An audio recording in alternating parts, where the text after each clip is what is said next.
Okay, so a couple of quick things. First, revised versions of Exploratory Reflection 1 are due tomorrow night at midnight, right? So if you've given me your draft, you should have feedback in Georgia View that you can go back and read. Yes? So the revised version will be the final version? Or I thought I seen the due date for the 24th. The revised version will be the final version. The 24th is just kind of a placeholder due date when I'm still just kind of figuring it. Yeah, so just go by what I say in class, not so much what's on Georgia View. Georgia View is just software and sometimes it screws up. Yeah, so tomorrow night. So you have the, you should have the feedback by now, unless I just got it, in which case you'll have it this afternoon. But one thing that I do just want to quickly say, and this is something I'm just frankly getting a little bit tired of saying, is that like I can't grade work that you don't give me, guys, right? If you're not turning things in, you are not going to pass the class, right? I operate on a different incentive structure than your high school teachers did, right? It's not my responsibility to make sure you pass.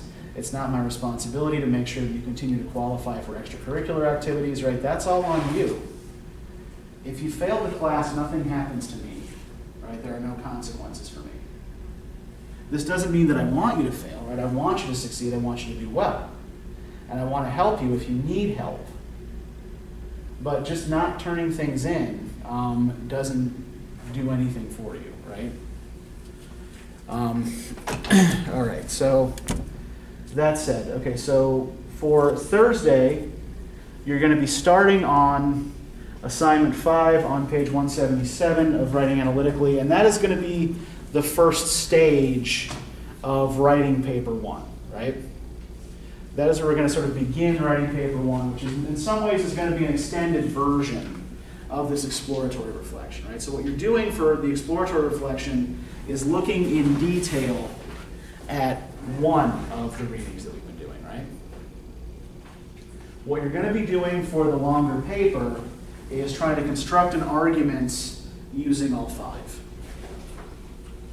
So you're going to be writing an argument from sources, but you're going to be writing an argument from sources that I've given you, right? So there's sources that you already have that you should already be at least moderately familiar with. Okay, so let's talk a little bit about what paper 1 overall is going to look like, so that we can get in the proper headspace for this right away. Okay.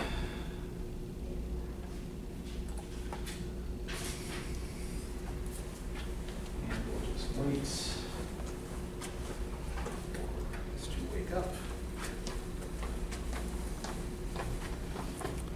All right, so the directions, if you need to see them again, by the way, are posted in Georgia View, the assignments folder, right? So your first major paper is going to use the texts you have read in the Human Nature and the Mind section to construct an argument about the relationship between education and natural human capacities, right? So essentially what you're going to have to do is define what you think human nature is using the sources, and make an argument about how education shapes human nature, right? It's going to be up to you to construct that argument. You will be required to make use of all 5 sources, though you don't have to agree with all of them, right? So you can use some of them as, as foils to kind of bounce off of. The paper on the whole is going to be 1,000 to 1,500 words long, and you're going to complete it in 2 stages, right? You're going to do a draft and you're going to do a final paper. Actually, really, you're doing it in 4 stages, because exploratory draft reflection 1 is phase 1, and then assignment 5 on page 177 is going to be phase 2, then the draft, then the final paper. Yes, Kyle, you had a question? So the exploratory, how many words is that? Like, what's the word criteria? That's 500? Yeah, this is 500 to 750 words. Yeah, so Okay. the exploratory reflection is just as long as a normal homework assignment. Okay. But you can use that as a starting point for working on the longer paper, right? So here's what we are going to be learning to do through this paper. So you're going to be developing and defending an original thesis, right? So we're going to talk a little bit more about thesis development next time. You're going to be using source material to construct an argument. So you're going to be working on what we call inductive reasoning. Right? We're going to talk about that today. And we're going to end the class probably with an exercise in inductive reasoning to get you used to this kind of thing. You're going to have to incorporate sources with which you disagree into an argument. You're going to examine the same problem or question from multiple perspectives. And you're going to revise and refine a draft into a finished argument.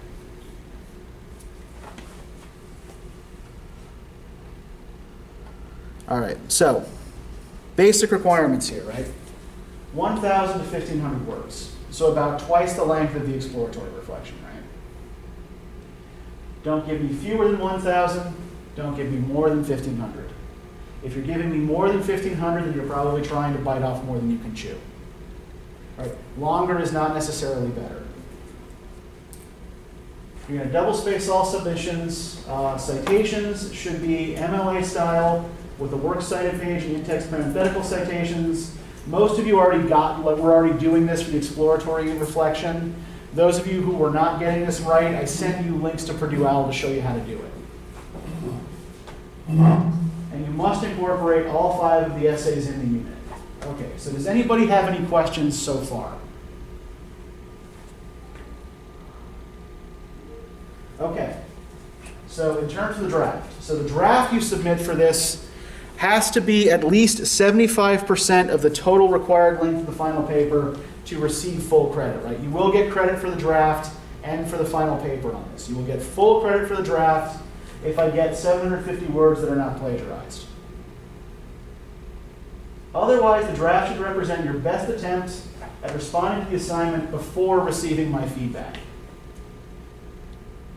So treat the draft as though it is a final paper, and write the best paper you can under the time constraints, right? So a couple of things to remember while you're doing this, right? First, you have to take a position, right?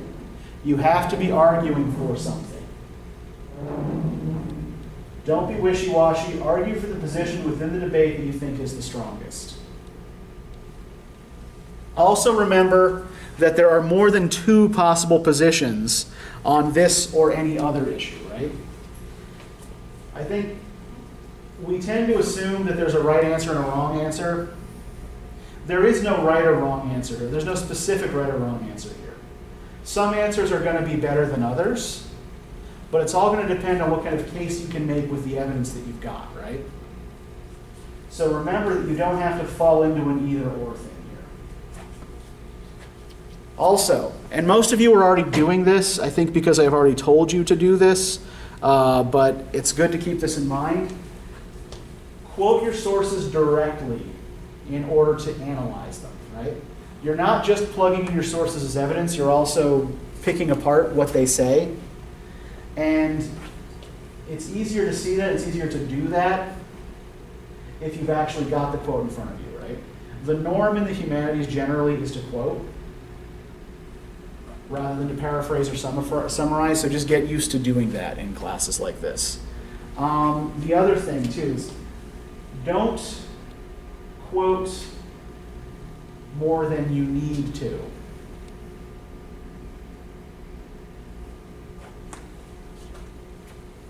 People can sometimes quote extra text that's not really necessary to the argument to beef up the word count, right?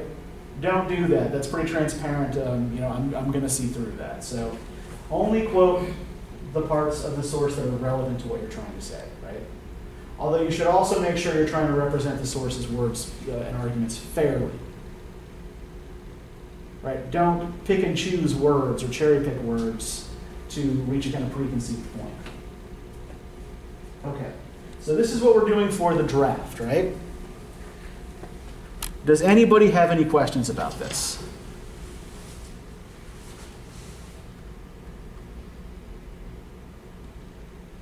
I'll give you a minute to think about it. Yeah, Kyle. Okay, so when analyzing a text, if I agree with something from two different stories, even though they have, like, they're opposing each other, what do I do then? Yeah, you can use the parts you agree with, right, to make your point. Yeah, so take the parts that are useful and acknowledge where you disagree, right? It's like, okay, so while I think Sun Tzu is wrong about blah, blah, blah, I do think he has a point when he says blah, blah, blah, right? So yeah, you don't have to, you're not fully agreeing or disagreeing with any particular writer here. You're making your own argument and agreeing or disagreeing with specific points that each writer is making. Does that make sense? So yeah, as long as you can show you understand the overall argument that the writer's making, it's fine to not, to use their stuff without fully agreeing with what they have to say. Anything else? And I will point out too, again, like I'm happy to look at drafts for you guys even before you turn in the regular draft, right? In fact, starting with assignment 5 on page 177 is a way to kind of make you give me a pre-draft draft so that I can look, but I will look at your work at any stage, right? And try to get back to you quickly. You can also go to the Writing Center for extra credit on this, right? So if you go to the Writing Center with your draft and they help you with it, right, they'll send me an email, I will give you half a letter grade extra credit on the paper. All right. Any other questions?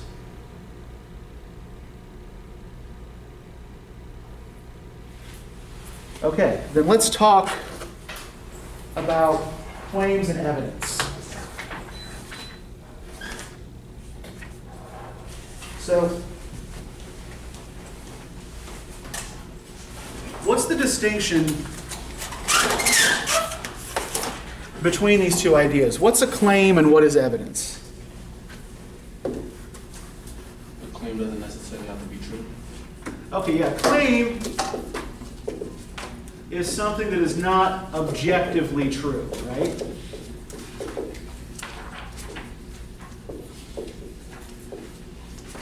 On its own.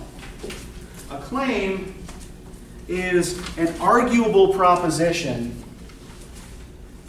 that you would have to back up with something, right?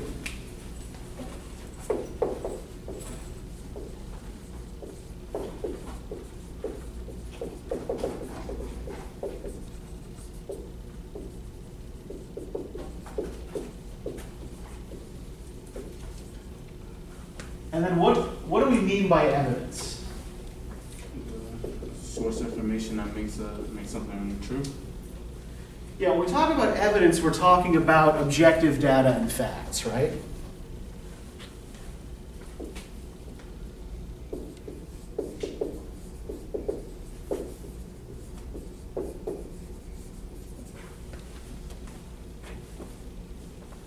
And evidence is not just what we use to back up claims.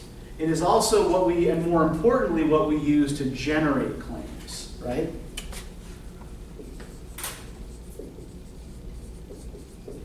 I think that we often tend to get this relationship backwards, right? We come up with a claim first, and then we try to pick evidence that suits that claim.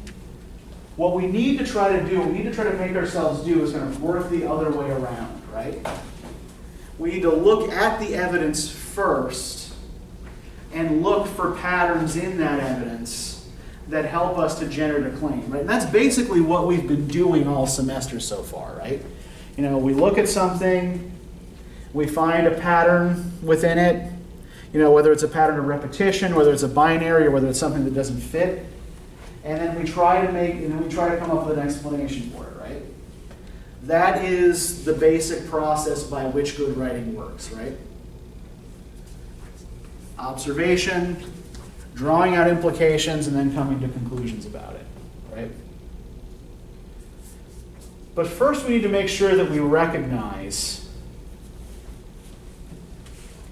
what the difference is between claim and evidence, right? You know, that we can tell what each is when we see it, right? So I'm going to give you guys some examples. You tell me which example is the claim and which is the evidence. All right, so example number 1 here.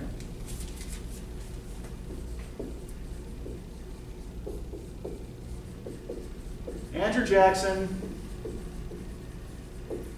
displayed racist attitudes towards Native Americans.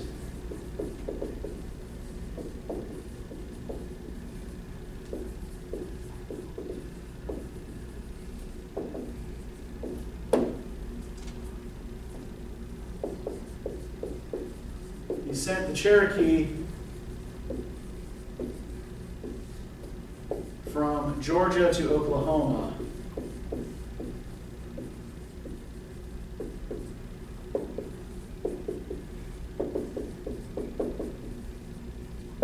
on the Trail of Tears. Which is the claim and which is the evidence?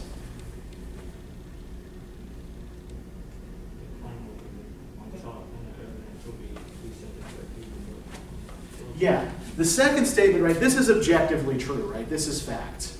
So this would be the evidence. And this would be the claim generated from that evidence, right? Now, sometimes a single piece of evidence isn't going to be enough to support a fairly big claim. Like this is a pretty big claim, right? And this single piece of evidence may not be quite enough to support it. You would need to look for a pattern, right, that suggests the same thing. But at least, okay, we recognize that this statement needs backing, right? And this is the sort of statement from which you would generate such a claim, right? Looking at Jackson's actual behavior towards Native Americans. Okay. So let's try a couple more of these. So this next one is from a book by George Orwell called The Road to Wigan Pier. He was, any of you read Orwell? Have any of you read 1984, Animal Farm? Okay, most of you probably had to read it in school, right? So Orwell was in the north of England examining conditions in mining communities. So that's what this particular book was about. And so here are the two sentences I've drawn from that. Middle-class people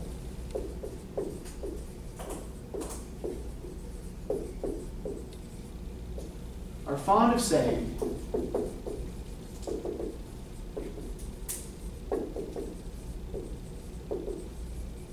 that the miners wouldn't wash themselves properly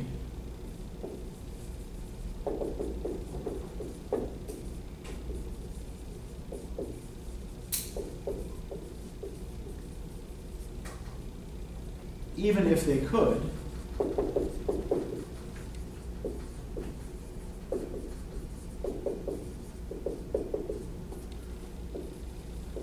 but this is nonsense. Where pithead baths exist,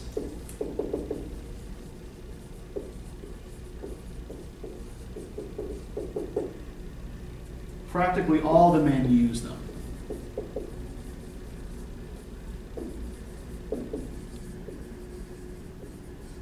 Now this might be a little bit tricky.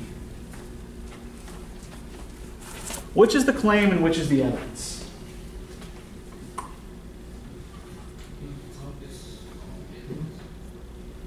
Why do you think the top is evidence?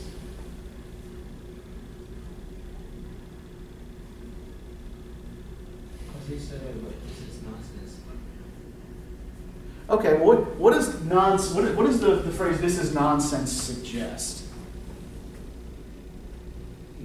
It's not useful. Crazy? Yeah. So if you're calling something nonsense, what are you saying about it? It don't make The sense. statement is not. Yeah, you're saying that what these other people are saying is ridiculous, right? So what we actually have here is two claims together, right? The claim that middle-class people make about miners, right? That miners wouldn't wash themselves properly even if they could. And then Orwell's claim rejecting that claim, right? But this is nonsense. And then that's followed by his piece of evidence here, right? That where there are bats at the pits, nearly all of the miners use them. So what he's trying to do here is defeat a common claim that middle-class people make about the working classes by providing a piece of evidence that refutes it, right? Does this make sense to everybody? Everybody follow? Okay, let's try another one. What did I do with the damn thing? Here we go.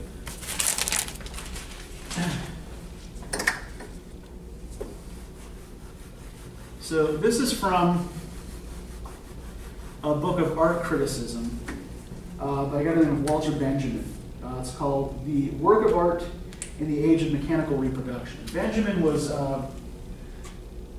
particularly concerned with the way the processes of mass production affected the way we make art. Right? That's his concern here. So the Greeks knew only two procedures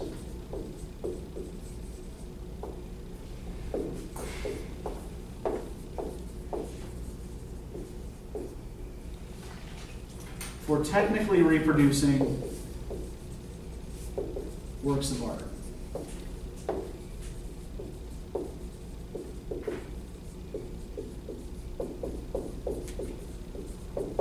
Founding and stamping.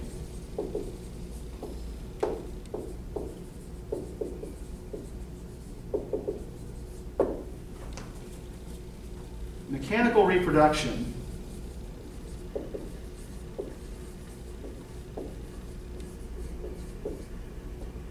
of a work of art represents something new.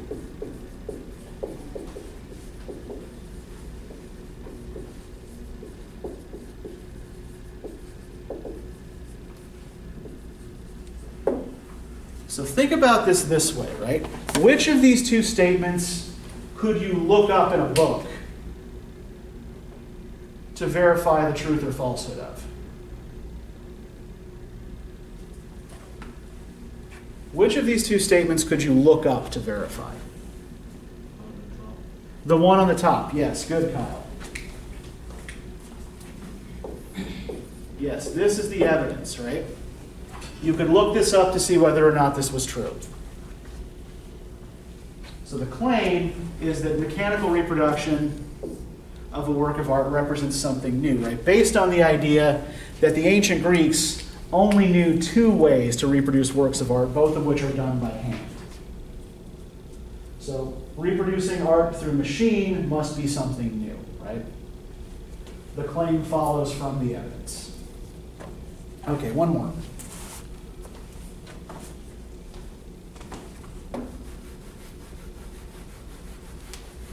This is from a book called The Wretched of the Earth by a psychiatrist by the name of Frantz Fanon. And Fanon was primarily interested in the way cultures that have been colonized by other cultures think about their identity, particularly as they approach independence. Right, so Fanon writes, in the French colonial army,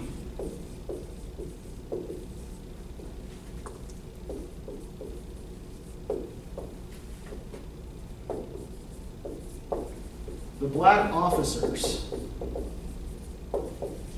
served first of all as interpreters.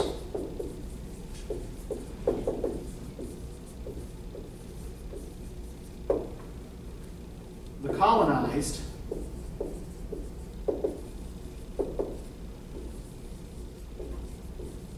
is elevated above his position, above his status, in proportion to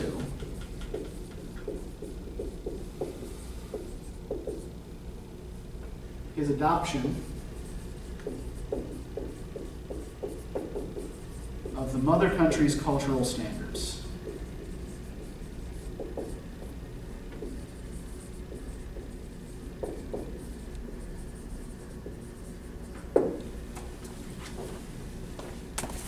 Which is the claim, which is the evidence? Again, think like which of these could you look up and verify? I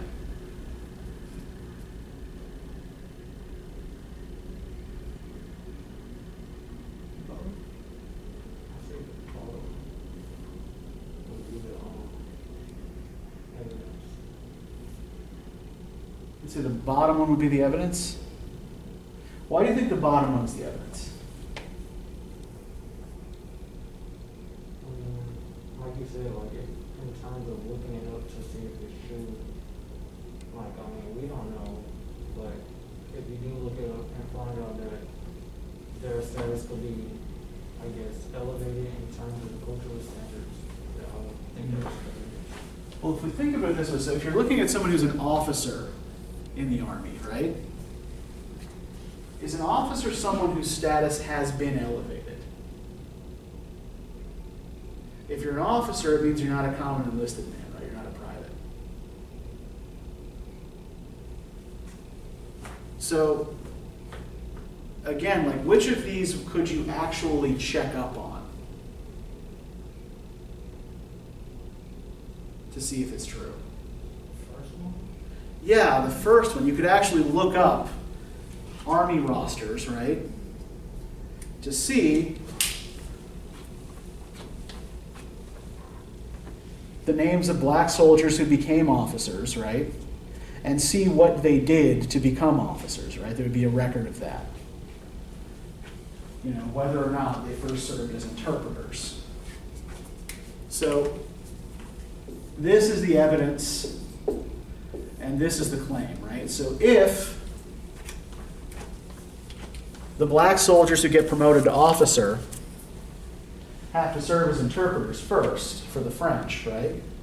Then this means that colonized people only move ahead in the colonizer's society if they're willing to play by the colonizer's rules, right? So that's the connection he's making here, right? And I think like this is one of the things that we have to keep in mind is what the logical connection is between our claim and our evidence, right? This is a thing that we often don't think enough about and we often don't put into our papers, right? We tend to assume that it should be obvious to our reader what the connection is, when it usually isn't. So, one thing we might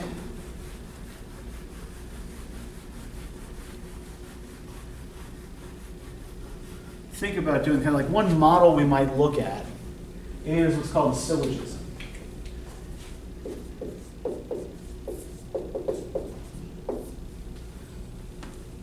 Have any of you ever heard of syllogisms before? Okay, I'm going to put an example on the board and you tell me if this is at all familiar to you.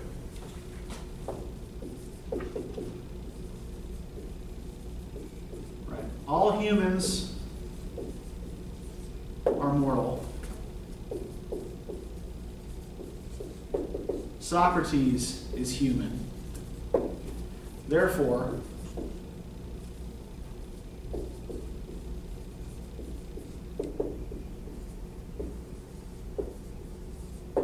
Socrates is mortal. Anybody seen it? Have any of you ever seen something like this before? It looks a little familiar. A couple of you are nodding, like maybe somebody did this with you in 1101 or something like that, or in a past class. Usually this is something that would be taught in formal logic, but we don't do formal logic here because we don't have a philosophy department, because you can absolutely be a university without having a philosophy department, but I digress. Okay, so how does this work? Essentially what we do is we start here with a general principle, right?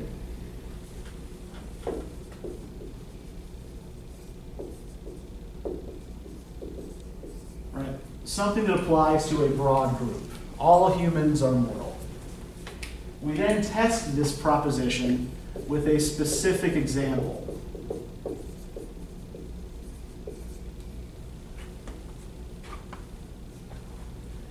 And we conclude whether it is thus logical or not, right? So in order for a statement to be logical,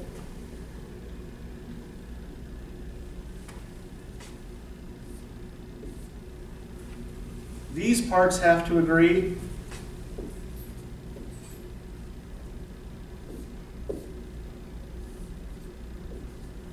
and these parts have to agree, right? So if I were to say, for example, all fish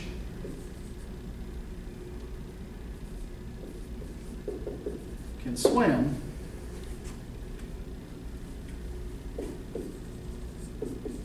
Kaylee can swim, therefore Kaylee is a fish. Is this a valid syllogism? No, why not? What's not in agreement here? How is this not a valid syllogism? Because she can swim, she's not a fish. Well, does this actually test for truth? I'll give you another example.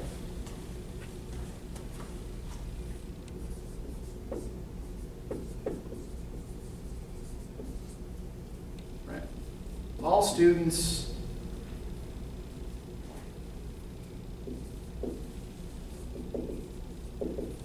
plagiarize. Deep is a student. Therefore, Deep plagiarized. Now, does this actually prove whether you plagiarize or not?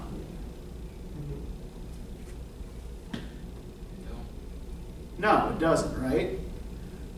Whether you do or not, right? This is not a valid means of proving that, right? Simply saying that all students plagiarize and that you are a student, therefore you must be a plagiarist, right? It's logical, but it's not necessarily true, right? So all a syllogism does is test the logic of a proposition, not the truth value of it, right? You can make up all kinds of nonsense and have it be a valid syllogism. This is not a valid syllogism because the terms don't agree, right? Remember that these have to be in agreement as to these, right? So the reason why a syllogism is potentially useful is because it gets you thinking about how ideas are connected to each other, right? It gets you thinking about how evidence is connected to your claim. Now, there are probably more useful and specific ways of doing it. This is pretty basic, and again, right, it only covers whether or not a statement is logical, right? So I'm going to give you a slightly more advanced version of this.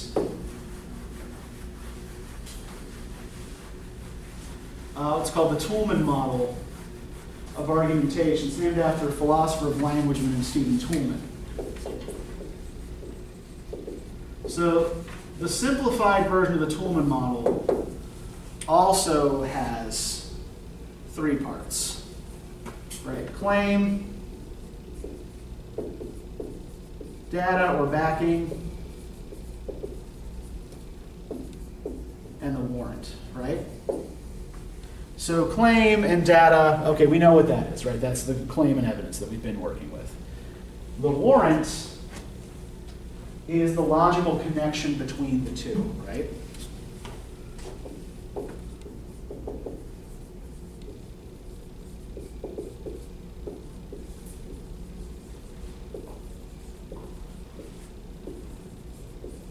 So,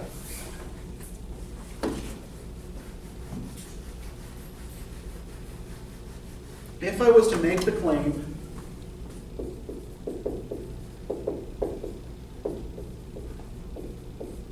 I am a U.S. citizen, and the data that I use to support this is I was born in Pennsylvania.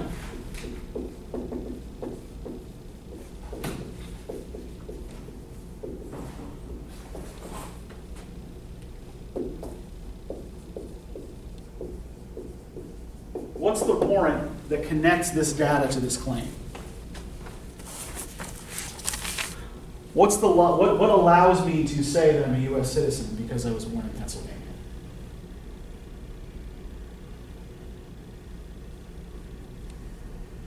You were born in the U.S. state. Yeah, I was born on U.S. soil, right?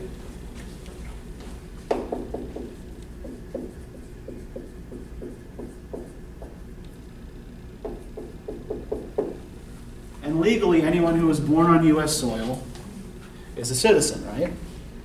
Even if we're talking about, even when we're talking about like overseas military bases, things like that, right?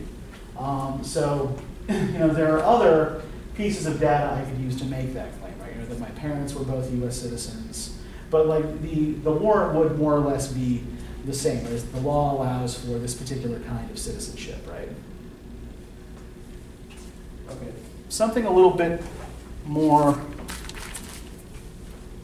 complex. So I'm going to preface this by saying that I don't know a whole hell of a lot about sports, so I don't really know which teams in any sport are any good or not.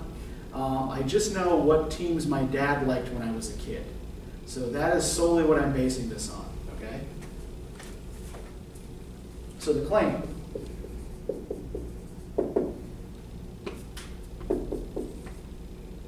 All right, the Detroit Tigers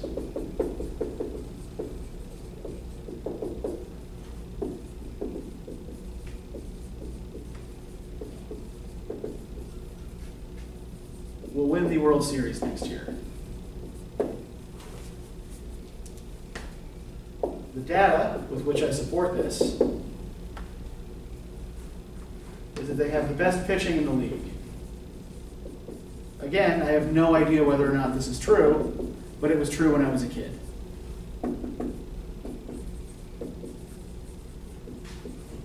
What's the logical connection between these statements?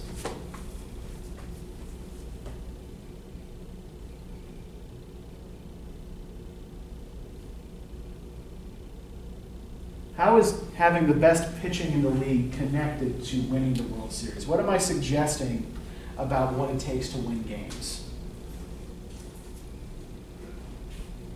None of the opposing players will be able to hit. Pardon? None of the opposing teams will be able to hit the ball against the best pitchers. Okay, yeah. So then, what's the most important element in having a winning team? Then? You gotta have the best players win games.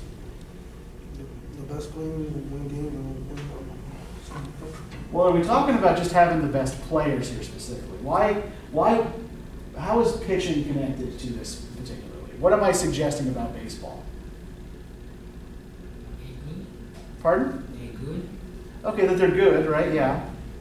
But that because they're good at this particular thing, that they'll win it all, right? So what am I suggesting here? What's the warrant here? What am I suggesting about what it takes to win baseball games? You have the best pitching. Yeah, the pitching is what wins games, right? That's the logical connection.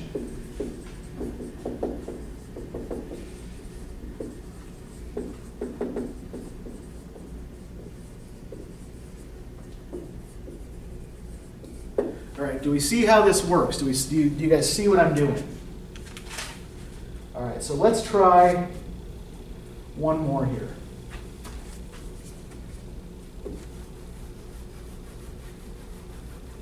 Again, we're going to, this is kind of dealing in a world of fantasy politics that are unaffected by pandemics. So, my claim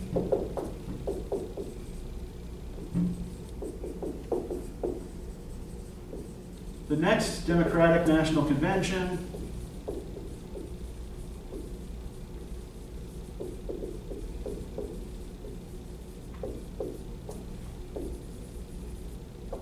should be held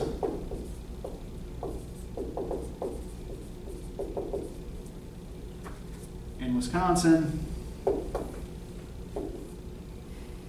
The data I use for this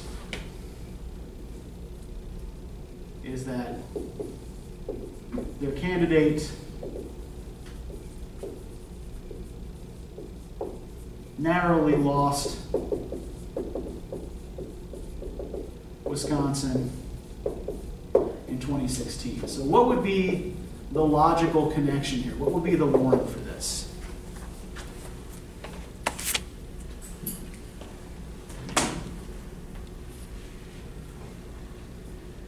Meaning the losing state will win the election?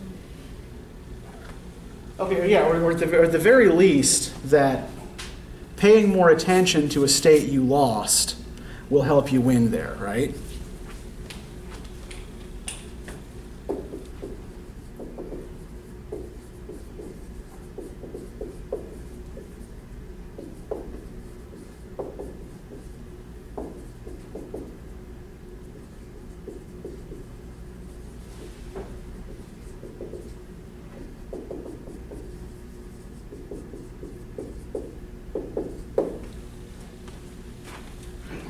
And the reason why it's important to try to do this, right? The reason why it's important to try to figure out a warrant that connects your claims to your data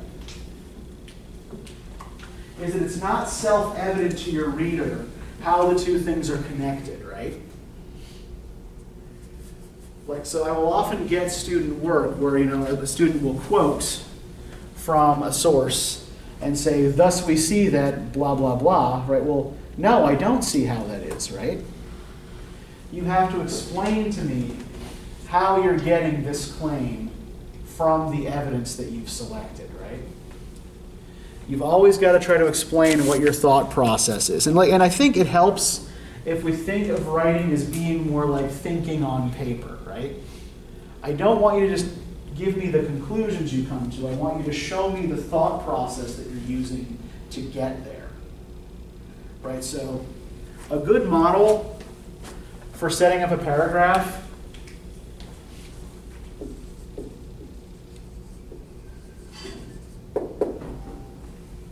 is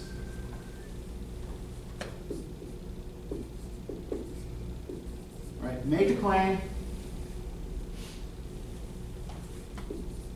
provide some evidence for that claim, and then give me the warrant, right? Explain to me why this piece of evidence means what you say it means. And try to stick to one of each of these per paragraph. Right? This is a fairly healthy balance within a single paragraph, right? This way you won't have those paragraphs that go on for 2 or 3 pages because you're not quite sure where to split off onto the next idea, right? A good paragraph should be about half a page long and should contain one example of each of these. Okay, so any questions about this? So I mentioned that claims are what we use, or the evidence is what we use to generate claims, right? So I want us to try to get a little bit of practice doing that. I have a handout for you with a number of pieces of evidence. And what I want you to do with these is go over the sheet. It has 2 sides. There's stuff on both sides. And I want you to look for patterns in this evidence. Right? Look for binaries, look for patterns of repetition, look for things that don't seem to fit a pattern, right? And I want you to use this to try to make at least 3 separate claims. Make sure that each of your claims accounts for more than one piece of evidence, and that you can explain the logical connection between the evidence and the claim you're making, right? So go through the list, take your time, and try to come up with at least 3 claims generated from this evidence.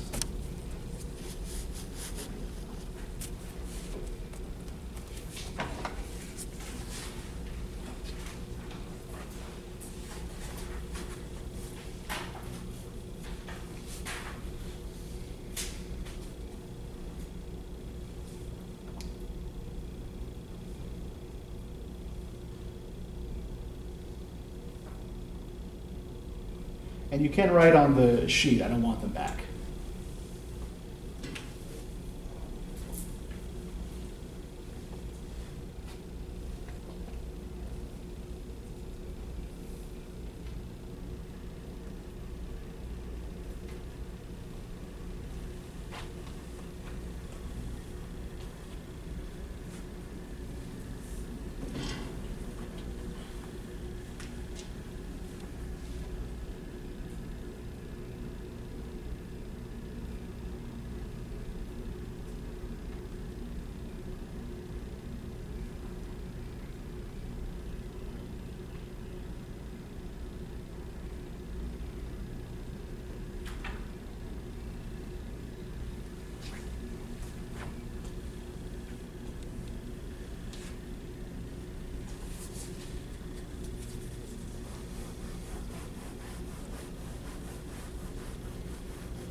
If there is, by the way, like a word or a concept on the sheet that you don't understand, just ask and I'm happy to explain.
Okay, so I'm gonna give you guys 5 more minutes with this, right? Keep looking for connections.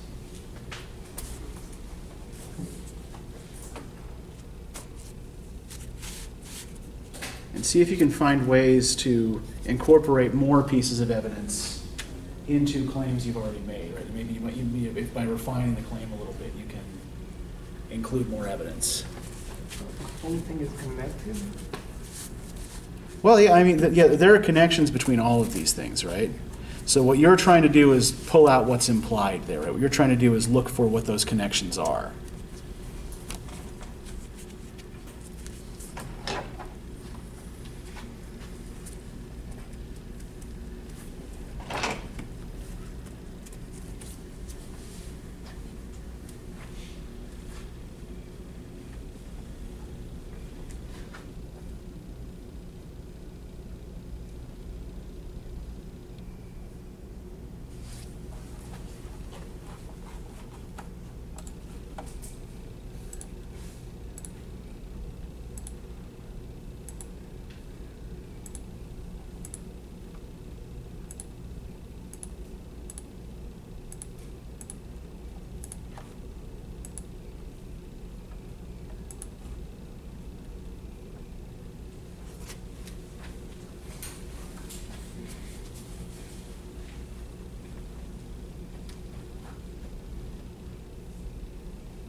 Okay, so let's talk about what you guys have got here. So what patterns did you notice emerging from this information? This is America. Okay, so we're talking specifically about America, right? Anything more specific that people pulled out of this? Land. Okay, land. What about land? Suburban. suburban versus urban. Okay, yeah, there's a suburban or urban binary here, right? Good. And what seems to be associated with each side of this binary? Towns and city. Pardon? Town and city. Okay, yeah. So yeah, that's basically what these mean, right? What other ideas are associated with each of these, though?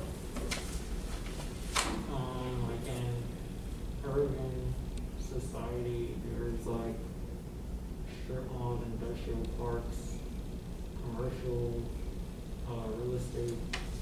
But in suburban, there's kind of just usually neighborhoods based off of the text. Not really much around suburban neighborhoods. Okay, yeah. So we see with urban neighborhoods, they're like mixed use, right? Right. You'll have all kinds of different building uses in the same neighborhood, whereas suburban neighborhoods tend to be almost entirely residential, right? Okay. Good. What else? What other ideas are associated here with suburban and urban? Suburban moving out of small towns and going to like New York or Boston. Okay, so young people are leaving suburban areas. Okay.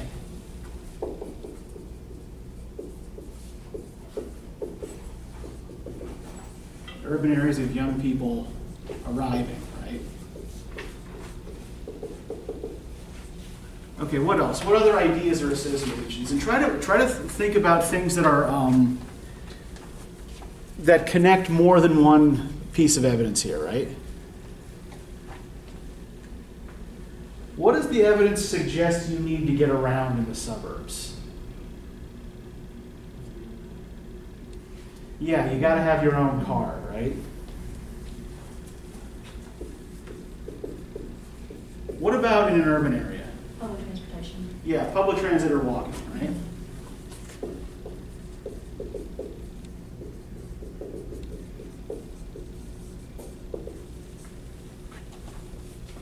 Okay, other ideas we see associated with there's actually let's actually break this one down a little bit more, right? This idea of private cars.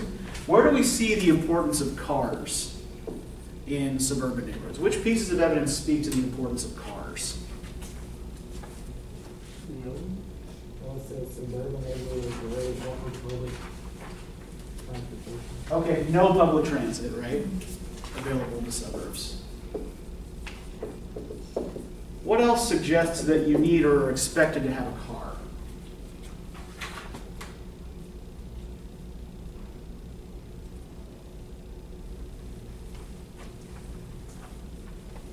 And I think the statement that says people in suburban neighborhoods often oppose the building of new housing units, schools, hospitals, or retail centers near their home.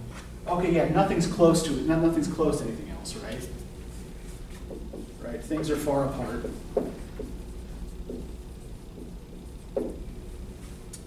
What else suggests that you need or are expected to have a car in a suburban neighborhood? What's usually missing from American neighborhoods developed after 1950? Sidewalks. No sidewalks, yeah, so it's not safe to walk, right? And that actually points us to another binary. There's a young-old binary here too, right? You know, where younger development seems to be associated with the suburbs, right? And older development seems to be associated with cities. What about houses?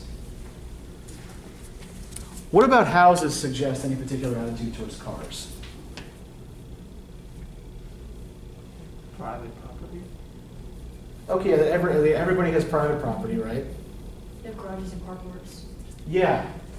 And indeed, what about the size of garages in new homes? Not as big as your house. Yeah. Yeah, the garage is often as big as or bigger than the living space, right?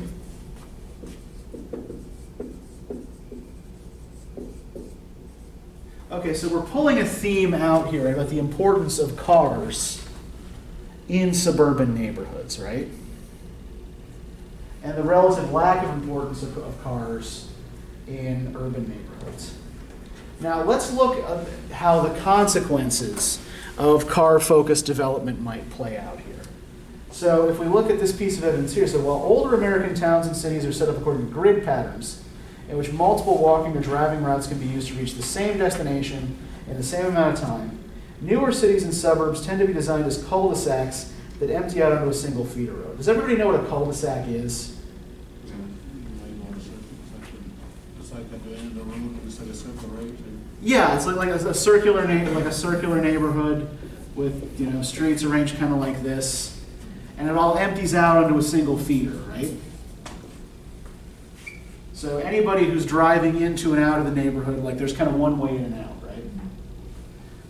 Whereas in older towns and cities, like even if you look here at downtown Americus, right, you know, the oldest part of town, right, you have Forsyth Street and Lamar Street, and then a bunch of streets that cross it perpendicularly, right?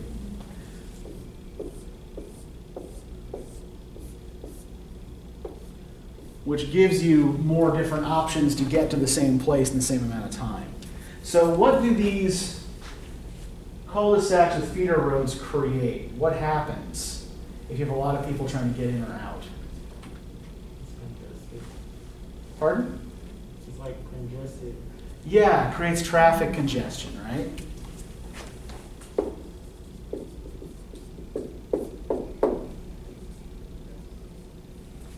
And we can connect this probably to that last statement about people opposing the building of anything near their neighborhoods, right? Why would people in a neighborhood like this oppose building a hospital or a school or something else that we think of as like a good thing, right? Why wouldn't they want that near their home? There'd be a lot of traffic to get to them. Exactly, it creates more traffic, right? So we're picking up a couple of themes here that we could use to build a claim, right? To build a larger argument. So what I want you guys to do, since we're about out of time, is sit on that for now, right? We're going to come back to this and work on thesis development next time using this as our basis. Okay?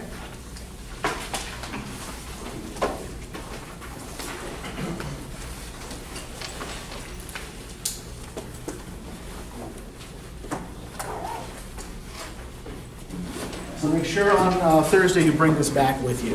Do we pick our own thing for the assignment?